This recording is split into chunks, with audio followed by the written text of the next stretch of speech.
Power share fight ಇವಾಗ ದೆಹಲಿಗೆ shift ಆಗಿದೆ. ದೆಹಲಿಯಲ್ಲೇ ಇರ್ತಕ್ಕಂಥ ಕಾಂಗ್ರೆಸ್ ನಾಯಕ ರಾಹುಲ್ ಗಾಂಧಿ ನಾಳೆ ಸಂದೇಶವನ್ನು ಹೊತ್ತು ದೆಹಲಿಗೆ ತೆರಳುತ್ತಾ ಇದ್ದಾರೆ.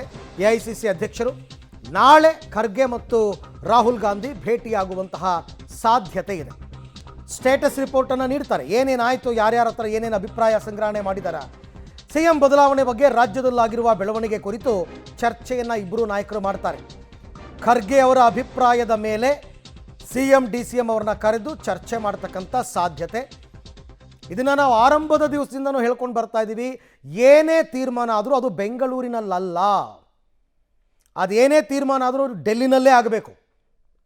ಏನೇ ಅಭಿಪ್ರಾಯಗಳು ಬಂದರೂ ಅದನ್ನು ಕ್ರೋಢೀಕರಿಸ್ಕೊಂಡು ಡೆಲ್ಲಿಗೆ ತೊಗೊಂಡು ಹೋಗ್ತಾರೆ. ಅಲ್ಲಿ ಕೂತ್ಕೊಂಡು ಚರ್ಚೆ ಮಾಡ್ತಾರೆ. ಅವರೇ ಒಂದು ತೀರ್ಮಾನಕ್ಕೆ ಬರ್ತಾರೆ, ತೀರ್ಮಾನವನ್ನು ತಿಳಿಸ್ತಾರೆ ಇಬ್ರಿಗೂ ಕೂಡ. ಈ ಬಗ್ಗೆ ಕೂಡ ಮತ್ತಷ್ಟು ಮಾಹಿತಿ ನನ್ನ ಕೊಲೀಗ್ ರವೀಶ್ ಅವರಿಂದ ಪಡ್ಕೊಳ್ಳೋಣ. ಎಸ್ ರವೀಶ್, ಇವಾಗ ರಾಹುಲ್ ಗಾಂಧಿ ಮತ್ತು ಮಲ್ಲಿಕಾರ್ಜುನ್ ಖರ್ಗೆ ಅವರ ಈ ವಿಚಾರವಾಗಿ ಪ್ರಾರಂಭಿಕ ಭೇಟಿ ಮತ್ತು ಮಾತುಕತೆ, ಈ ಪ್ರೋಸೆಸ್ ಮತ್ತು ಪ್ರೋಗ್ರೆಸ್ ಯಾವ ರೀತಿ ಆಗ್ಬೋದು ಡೆಲ್ಲಿನಲ್ಲಿ ಅಂತ?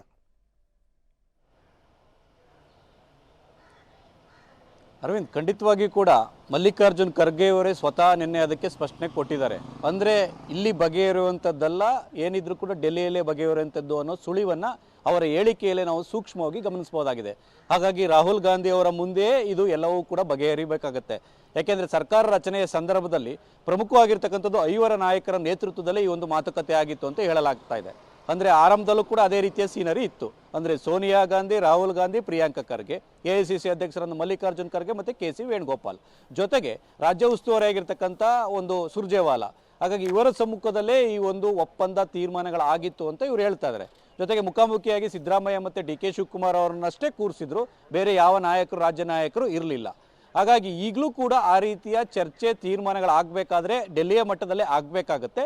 ಮತ್ತು ಸೋನಿಯಾ ಗಾಂಧಿ ಮತ್ತು ಪ್ರಿಯಾಂಕಾ ಗಾಂಧಿ ಅವರ ಅಭಿಪ್ರಾಯವನ್ನು ಪಡೀತಾರೆ, ಆದರೆ ರಾಹುಲ್ ಗಾಂಧಿ ಅವರ ತೀರ್ಮಾನವೇ ಮುಖ್ಯ ಆಗುತ್ತೆ. ಜೊತೆಗೆ ವೇಣುಗೋಪಾಲ್ ಮತ್ತು ಸುರ್ಜೇವಾಲಾ ಅಭಿಪ್ರಾಯಗಳನ್ನು ಪಡೆದ ಬಳಿಕ ಅಷ್ಟೇ ಒಂದು ಅಂತಿಮ ತೀರ್ಮಾನವನ್ನು ಪ್ರಕಟ ಮಾಡೋದಕ್ಕೆ ಸಾಧ್ಯ. ಹಾಗಾಗಿ ಮಲ್ಲಿಕಾರ್ಜುನ್ ಖರ್ಗೆ ಅವರ ಅಭಿಪ್ರಾಯ ಏನಿದೆ, ಆ ಅಭಿಪ್ರಾಯವನ್ನು ಕೂಡ ರಾಹುಲ್ ಗಾಂಧಿ ಅವರು ಯಾವ ರೀತಿ ಸ್ವೀಕಾರ ಮಾಡ್ತಾರೆ ಅನ್ನೋ ಆಧಾರದ ಮೇಲೆ ಎಲ್ಲವೂ ಕೂಡ ನಿಂತಿದೆ. ಅಂದರೆ ಮಲ್ಲಿಕಾರ್ಜುನ್ ಖರ್ಗೆ ಅವರು ಎಐಸಿಸಿ ಅಧ್ಯಕ್ಷರು, ಇವ್ರ ಪರ ಅವ್ರ ಪರ ಅಂತ ಏನಿಲ್ಲ. ಅವರ ವಾಸ್ತವ ವರದಿ ಏನಿದೆ, ಇಲ್ಲಿ ಆಗ್ತಾ ಇರ್ತಕ್ಕಂಥ ಬೆಳವಣಿಗೆಗಳೇನಿದೆ, ಎಲ್ಲ ವರದಿಯನ್ನು ಕೂಡ ರಾಹುಲ್ ಗಾಂಧಿ ಮುಂದೆ ಹೇಳ್ತಾರೆ. ಹಿಂಗೆ ಆಗ್ತಾ ಇದೆ, ಹಿಂಗೆ ಆಗಿದೆ ಅಂತ. ಹಾಗೆ ನಿಜಕ್ಕೂ ಕೂಡ ಪವರ್ ಶೇರ್ ಒಪ್ಪಂದ ಏನಾದರೂ ನಿಜವೇ ಆಗಿದ್ದರೆ ಅದಕ್ಕೆ ಬೇರೆ ರೀತಿಯ ಸಂಧಾನ ಸೂತ್ರಗಳನ್ನು ಒಂದು ರೀತಿಯಲ್ಲಿ ಮುಂದಿಡೋದಕ್ಕೆ ಕಾಂಗ್ರೆಸ್ನ ಹೈಕಮಾಂಡ್ ಒಪ್ಪುತ್ತೆ. ಇಲ್ಲ, ಅದು ಯಾವುದೇ ರೀತಿ ಆಗಿಲ್ಲ ಅಂದರೆ ಕಡ್ಡಿ ತುಂಡು ಮಾಡ್ದಂಗೆ, ಇಲ್ಲ ಸುಮ್ನೀರಿ ಇಬ್ಬರೂ, ನಾವೇನು ಡಿಸೈಡ್ ಮಾಡಬೇಕು ಅದನ್ನು ಡಿಸೈಡ್ ಮಾಡ್ತೇವೆ, ಹಾಗಾಗಿ ಇಷ್ಟು ದಿನಗಳ ಕಾಲ ಸುಮ್ನೀರಿ ಅಂತ ಒಂದು ರೀತಿಯಲ್ಲಿ ಡೆಡ್ಲೈನನ್ನು ಕೊಟ್ಟು ಅವ್ರನ್ನ ಕಳಿಸುವಂಥ ಸಾಧ್ಯತೆಯೂ ಕೂಡ ಇರುತ್ತೆ.